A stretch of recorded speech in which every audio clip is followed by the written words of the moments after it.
I'm going to show you how to change body in Replika AI. So it's really easy, so let's get right into it. Just go ahead and be on your app first. And once you're in the app, you just need to look at the top left corner where there's an option. Just go ahead and tap on that option. And at the bottom, you have options like clothes, appearance, and room.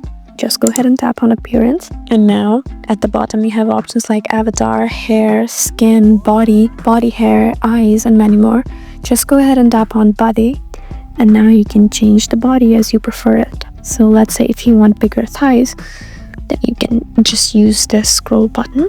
If you want bigger calves and shins, you can do this. But if you want thin, you can go back. The same goes with backs and hips, the chest, forearms, and upper arms. So you also add body hair if you want, and this way you can successfully change the body of your replica in Replika AI. I hope this video was helpful for you. Leave us a like and drop us a comment down below, and we'll see you again in our next video. Thank you for watching.